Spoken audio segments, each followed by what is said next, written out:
नमस्कार दोस्तों, स्वागत है आप सबका अपने YouTube channel Gurukul success academy में। तो दोस्तों, आज आप लोगों के लिए एसएससी एमटीएस हवलदार 2023 के लिए जीके जीएस की क्लास लेकर आया हूं। यह क्लास एसएससी एमटीएस हवलदार 2023 के लिए बहुत ही महत्वपूर्ण होने वाली है। तो दोस्तों, इसी प्रकार से डेली क्लासेस पाने के लिए चैनल को सब्सक्राइब कर लो और बेल आइकन को प्रेस कर दो। किसी भी अन्य टॉपिक पे वीडियो चाहिए तो कमेंट बॉक्स में ज़रूर कमेंट करना। दोस्तों, वीडियो शुरू करते हैं। किस ग्रह में चंद्रमा की तरह कलाएं होती हैं? तो बुध ग्रह में चंद्रमा की तरह कलाएं होती हैं। ऑप्शन नंबर इसका बी सही आंसर होगा। बुध ग्रह में चंद्रमा की तरह कलाएं होती हैं।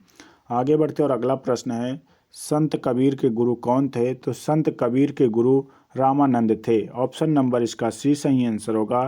संत कबीर के गुरु रामानंद थे। आगे बढ़ते और अगला प्रश्न है, निम्नलिखित में से कौन सा स्थान गौतम बुद्ध से संबंधित नहीं है? तो गौतम बुद्ध से संबंधित स्थान नहीं है पावापुरी। ऑप्शन नंबर सी इसका सही आंसर होगा। पावापुरी से संबंध गौतम बुद्ध का नहीं है। आगे बढ़ते और अगला प्रश्न है, भारतीय क्रांति की जननी किसे कहा जाता है? तो भारतीय क्रांति की जननी मैडम भीकाजी कामा को कहा जाता है। ऑप्शन नंबर इसका बी सही आंसर होगा। मैडम भीकाजी कामा को कहा जाता है। दोस्तों, डेली सुबह 7 बजे आप लोगों के लिए जीके जीएस की क्लास लेकर आता हूं और कंप्लीट एमटीएस जीके जीएस की वीडियो यहां पर आप लोगों को मिलेगी। तो दोस्तों, चैनल को सब्सक्राइब जरूर करना। आगे बढ़ते हैं दोस्तों। 1916 में मद्रास में होम रूल आंदोलन के प्रवर्तक कौन थे? तो एनी बेसेंट थे। ऑप्शन नंबर सी इसका सही आंसर होगा। एनी बेसेंट थे। आगे बढ़ते और अगला प्रश्न है, 6 नंबर प्रश्न, शेर ए पंजाब किसका उपनाम है? तो शेर ए पंजाब लाला लाजपत राय का उपनाम है। ऑप्शन नंबर 20 का सही आंसर होगा। लाला लाजपत राय का नाम है शेर ए पंजाब। आगे बढ़ते और अगला प्रश्न है, मेक इन इंडिया कार्यक्रम कब प्रारंभ हुआ था? तो मेक इन इंडिया कार्यक्रम जो है सितंबर 2014 में प्रारंभ हुआ था। ऑप्शन नंबर 20 का सही आंसर होगा। सितंबर 2014 में प्रारंभ हुआ था। आगे बढ़ते और अगला प्रश्न है, 8 नंबर प्रश्न, प्रसिद्ध पुस्तक वेल्थ ऑफ नेशन के लेखक कौन हैं? तो प्रसिद्ध पुस्तक वेल्थ ऑफ नेशन के लेखक एडम स्मिथ हैं। ऑप्शन नंबर इसका ए सही आंसर होगा।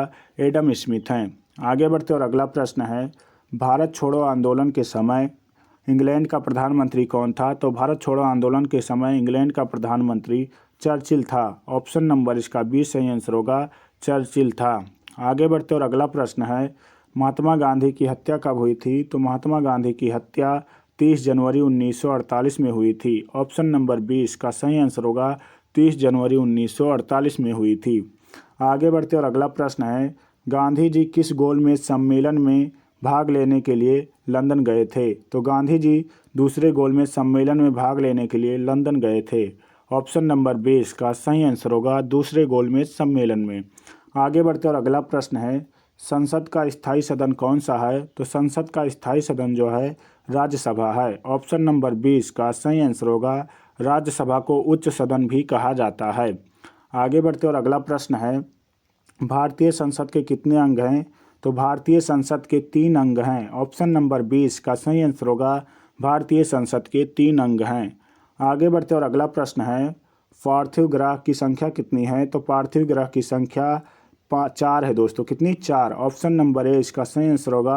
पार्थिव ग्रह की संख्या 4 है। आगे बढ़ते और अगला प्रश्न है, सूर्य के मध्य भाग को क्या कहा जाता है? तो सूर्य के मध्य भाग को प्रकाश मंडल कहा जाता है। ऑप्शन नंबर 20 का सही आंसर होगा। सूर्य के मध्य भाग को प्रकाश मंडल कहा जाता है। आगे बढ़ते और अगला प्रश्न है, एक देशांतर से दूसरे देशांतर के बीच कितना समय अंतराल होता है? तो एक देशांतर से दूसरे देशांतर के बीच का समय अंतराल 4 मिनट का होता है। ऑप्शन नंबर इसका ए सही आंसर होगा। 4 मिनट का होता है। आगे बढ़ते और अगला प्रश्न है, अंतर्राष्ट्रीय दिनांक रेखा कहाँ से होकर गुजरती है? तो अंतर्राष्ट्रीय दिनांक रेखा जो है 180 डिग्री से होकर गुजरती है। ऑप्शन नंबर 20 का सही आंसर होगा। 180 डिग्री से होकर गुजरती है।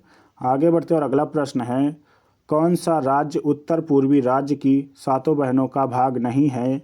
तो पश्चिम बंगाल राज्य जो है वो 7 बहनों का राज्य का भाग नहीं है। ऑप्शन नंबर 20 का सही आंसर होगा। पश्चिम बंगाल।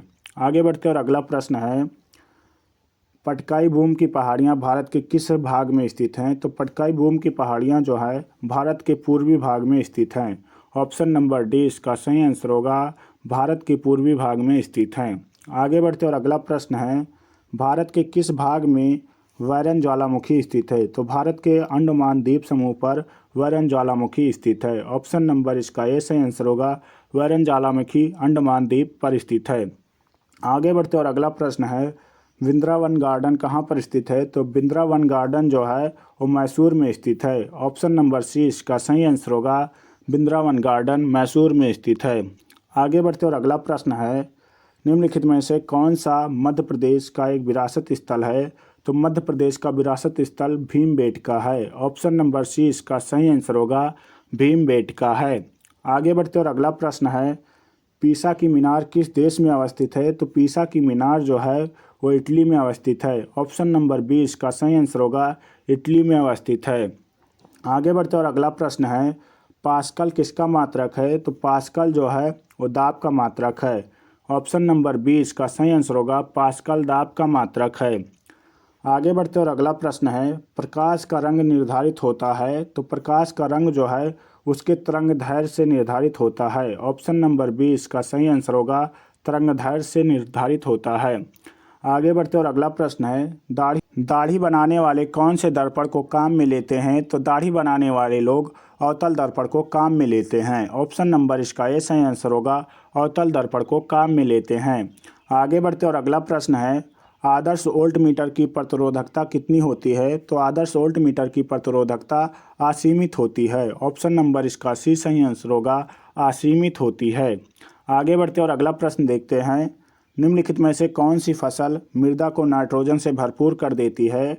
तो मटर की फसल जो है मृदा को नाइट्रोजन से भरपूर कर देती है। ऑप्शन नंबर सी इसका सही आंसर होगा। आगे बढ़ते और अगला प्रश्न है, किस पेड़ की छाल मसाले के रूप में प्रयोग की जाती है? तो दालचीनी के पेड़ की छाल को मसाले के रूप में प्रयोग किया जाता है। ऑप्शन नंबर इसका ये सही आंसर होगा दालचीनी।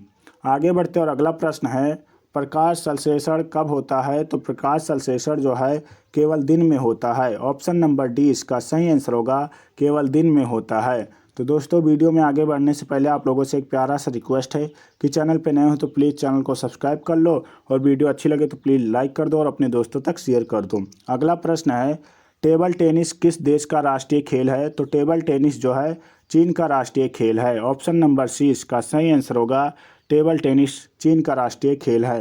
अगला प्रश्न है, प्रतिवर्ष जनसंख्या दिवस किस दिन मनाया जाता है? तो प्रतिवर्ष जनसंख्या दिवस 11 जुलाई को मनाया जाता है। ऑप्शन नंबर इसका बी सही आंसर होगा 11 जुलाई को मनाया जाता है। आगे बढ़ते और अगला प्रश्न है, नौसेना दिवस किस दिन मनाया जाता है? तो नौसेना दिवस 4 दिसंबर को मनाया जाता है। ऑप्शन नंबर इसका ये सही आंसर होगा नौसेना दिवस 4 दिसंबर को मनाया जाता है। आगे बढ़ते और अगला प्रश्न है, भारत को प्रथम नोबेल पुरस्कार किस विषय में दिया गया था? तो भारत को प्रथम नोबेल पुरस्कार साहित्य के क्षेत्र में दिया गया था। ऑप्शन नंबर बी इसका सही आंसर होगा साहित्य के क्षेत्र में दिया गया था। आगे बढ़ते और अगला प्रश्न है, निम्नलिखित में से किस पशु को भारत के राष्ट्रीय प्रतीक में स्थान नहीं मिला है? तो ऊँट को भारत के राष्ट्रीय प्रतीक में स्थान नहीं मिला है। ऑप्शन नंबर बी इसका सही आंसर होगा ऊँट को। आगे बढ़ते और अगला प्रश्न है, निम्नलिखित में से किन्हें नोबेल पुरस्कार नहीं मिला है? तो पंडित जवाहरलाल नेहरू को नोबेल पुरस्कार नहीं मिला है। ऑप्शन नंबर इसका ये सही आंसर होगा पंडित जवाहरलाल नेहरू को नोबेल पुरस्कार नहीं मिला है। आगे बढ़ते और अगला प्रश्न है, आंध्र प्रदेश व तमिलनाडु तट का नाम क्या है? तो आंध्र प्रदेश व तमिलनाडु तट का नाम कोरोमंडल है। ऑप्शन नंबर इसका ये सही आंसर होगा कोरोमंडल तट है। आगे बढ़ते और अगला प्रश्न है, शिव समुद्रम किस नदी द्वारा बनाया गया द्वीप है? तो शिव समुद्रम जो है वो कृष्णा नदी के द्वारा बनाया गया द्वीप है। ऑप्शन नंबर सी इसका सही आंसर होगा कृष्णा नदी के द्वारा बनाया गया द्वीप है। तो दोस्तों, आगे बढ़ते और अगला प्रश्न है, संरचनात्मक रूप से मेघालय क्षेत्र किसका भाग है? तो संरचनात्मक रूप से मेघालय जो है दक्कन के पठार का भाग है। ऑप्शन नंबर इसका बी सही आंसर होगा दक्कन के पठार का भाग है। आगे बढ़ते और अगला प्रश्न है, भारतीय रिजर्व बैंक की लेखा वर्ष की अवधि क्या है? तो भारतीय रिजर्व बैंक की लेखा वर्ष की अवधि अप्रैल से मार्च है। ऑप्शन नंबर इसका ये सही आंसर होगा अप्रैल से मार्च है। आगे बढ़ते और अगला प्रश्न है, नवंबर 2016 में जारी किए गए किस भारतीय नोट के पीछे मंगलयान का चित्र है? तो 200 रुपये नोट के पीछे जो है मंगलयान का चित्र है। ऑप्शन नंबर इसका ये सही आंसर होगा, 200 रुपये के नोट के पीछे मंगलयान का चित्र है। अगला प्रश्न है, 10 रुपये के नोट पर किसका हस्ताक्षर होता है? तो 10 रुपये के नोट पर गवर्नर, भारतीय रिजर्व बैंक के गवर्नर का हस्ताक्षर होता है। ऑप्शन नंबर इसका डी सही आंसर होगा, आरबीआई के गवर्नर का हस्ताक्षर होता है। आगे बढ़ते और अगला प्रश्न है, मुद्रास्फीति से किसको लाभ होता है? तो मुद्रास्फीति से रीढ़ी को लाभ होता है। ऑप्शन नंबर सी इसका सही आंसर होगा, रीढ़ी को लाभ होता है मुद्रास्फीति से। आगे बढ़ते और अगला प्रश्न है, योजना आयोग की स्थापना किस वर्ष हुई थी? तो योजना आयोग की स्थापना जो है 1950 में की गई थी। ऑप्शन नंबर इसका ये सही आंसर होगा, 1950 में की गई थी। आगे बढ़ते और अगला प्रश्न है, भारत सरकार ने नीति आयोग का गठन निम्न में से किसके स्थान पर किया है? तो योजना आयोग के स्थान पर नीति आयोग का गठन हुआ है। ऑप्शन नंबर 20 का सही आंसर होगा। आगे बढ़ते और अगला प्रश्न है, वित्त आयोग के अध्यक्ष की नियुक्ति कौन करता है? तो वित्त आयोग के अध्यक्ष की नियुक्ति राष्ट्रपति करता है। ऑप्शन नंबर इसका ये सही आंसर होगा, राष्ट्रपति करता है। आगे बढ़ते और अगला प्रश्न है, संविधान की व्याख्या करने का अंतिम अधिकार किसके पास है? तो संविधान की व्याख्या करने का अंतिम अधिकार सर्वोच्च न्यायालय के पास है। ऑप्शन नंबर डी इसका सही आंसर होगा, सर्वोच्च न्यायालय के पास है। आगे बढ़ते और अगला प्रश्न है, लोकसभा के पिता के रूप में कौन जाने जाते हैं? तो लोकसभा के पिता के रूप में जीबी मावलंकर जाने जाते हैं। ऑप्शन नंबर इसका ये सही आंसर होगा, जीबी मावलंकर जाने जाते हैं। आगे बढ़ते और अगला प्रश्न है, दुधवा राष्ट्रीय उद्यान कहाँ पर स्थित है? तो दुधवा राष्ट्रीय उद्यान जो है वो उत्तर प्रदेश में स्थित है। ऑप्शन नंबर इसका ये सही आंसर होगा, उत्तर प्रदेश में स्थित है। आगे बढ़ते और अगला प्रश्न है, अकबर ने दीन-ए-इलाही धर्म किस वर्ष शुरू किया था? तो अकबर ने दीन-ए-इलाही धर्म 1582 ईस्वी में शुरू किया था। ऑप्शन नंबर डी इसका सही आंसर होगा, 1582 ईस्वी में अकबर ने दीन-ए-इलाही धर्म की शुरुआत की थी। तो दोस्तों, अगर वीडियो अच्छी लगी हो तो प्लीज़ वीडियो को लाइक कर दो और अपने दोस्तों तक शेयर ज़रूर करना दोस्तों। और चैनल पे नए हो तो प्लीज़ चैनल को सब्सक्राइब कर लो। पूरा वीडियो देखने के लिए बहुत बहुत धन्यवाद आप लोगों का। मिलते हैं अगली वीडियो में, तब तक के लिए जय हिंद, जय भारत।